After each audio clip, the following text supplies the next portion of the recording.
పశ్చిమ నియోజకవర్గంలోని బ్రాహ్మణ సోదరుల సంక్షేమానికి వారి ఉన్నతికి కట్టుబడి ఉంటానని సుజనా చౌదరి అన్నారు. బ్రాహ్మణ ఐక్యవేదిక కన్వీనర్ కప్పగంతుల శర్మ ఆధ్వర్యంలో శనివారం భవానీపురంలో ఓ ఫంక్షన్ హాల్లో ఆత్మీయ సమావేశం నిర్వహించారు. ఈ కార్యక్రమానికి పశ్చిమ నియోజకవర్గ ఎన్డీఏ కూటమి అభ్యర్థి సుజనా చౌదరి ముఖ్య అతిథిగా హాజరయ్యారు.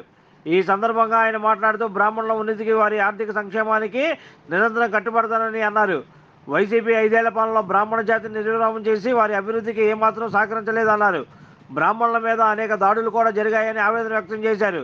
గత టీడీపీ ఎన్డీఏ హయాంలో బ్రాహ్మణ కార్పొరేషన్ ఏర్పాటు చేసి వారి ఆర్థిక అభివృద్ధికి పాటుపడ్డామన్నారు. బ్రాహ్మణులు స్వయం ప్రతిపత్తి సాధించడానికి బ్రాహ్మణ కోఆపరేటివ్ క్రెడిట్ సొసైటీని కూడా టీడీపీ హయాంలోనే స్థాపించారని గుర్తు చేశారు. అర్చకులు, వేద పండితులు, పురోహితులు సంక్షేమం కోసం నిరంతరం పాటుపడతానని, నియోజకవర్గ బ్రాహ్మణులందరూ భారీ మెజార్టీతో గెలిపించాలని విజ్ఞప్తి చేశారు. బ్రాహ్మణ సాధికార సమితి టీడీపీ రాష్ట్ర అధికార ప్రతినిధి ఈమని సూర్యనారాయణ మాట్లాడుతూ దేవాదాయ శాఖ మంత్రిగా పనిచేసిన వెల్లంపల్లి శ్రీనివాసరావు బ్రాహ్మణుల సంక్షేమాన్ని విస్మరించారన్నారు. బ్రాహ్మణులకు కమ్యూనిటీ హాల్ నిర్మాణం చేస్తామని మాట తప్పారన్నారు. బ్రాహ్మణుల సమస్యలను పరిష్కరిస్తామన్న సుజనాకే తమ మద్దతు ఉంటుందన్నారు. ఈ కార్యక్రమంలో లంక ఆనంద్ శర్మ, అప్పటిపూడి ప్రసాద్, లంక శివానంద శర్మ, ముక్కపాటి శ్రీనివాసరావు, చెరువు రామకోటయ్య, పల్లి అవధాని, శ్రీ శర్మ, బ్రాహ్మణ సంఘ నాయకులు తదితరులు పాల్గొన్నారు. అందరూ మహనీయులైనటువంటి బ్రాహ్మణోత్తములందరికీ కూడా శిరస్సు వచ్చి నమస్కరిస్తున్నాం. చేసేటువంటి మంచి మంచి పూజల కార్యక్రమం వల్ల ఈ ప్రాంతం అంతా అద్భుతంగా శోభాయమానంగా ఉంది. చాలా సంతోషం. ఇంతమంది బ్రాహ్మణ కలయిక చాలా సంతోషమైన విషయం.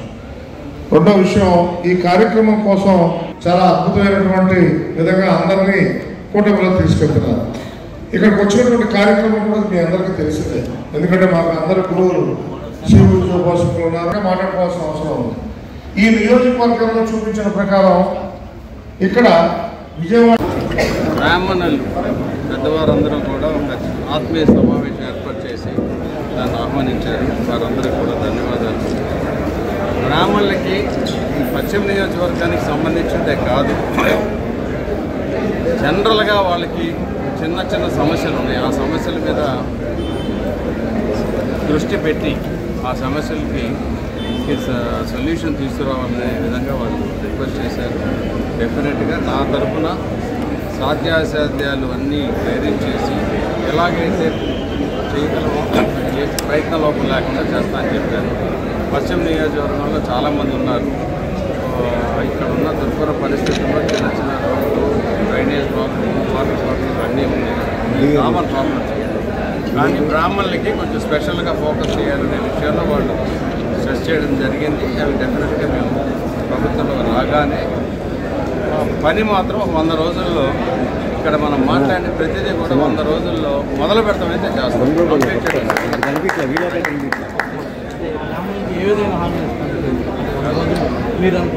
అంటే వాళ్ళకి ఆల్రెడీ తెలుగుదేశం పార్టీ తరఫున కొన్ని కోరికలు ఉన్నాయి, చిన్న చిన్న కమ్యూనిటీ హాల్. వాళ్ళు అడిగినవి కూడా కళ్యాణ వ్యక్తులు,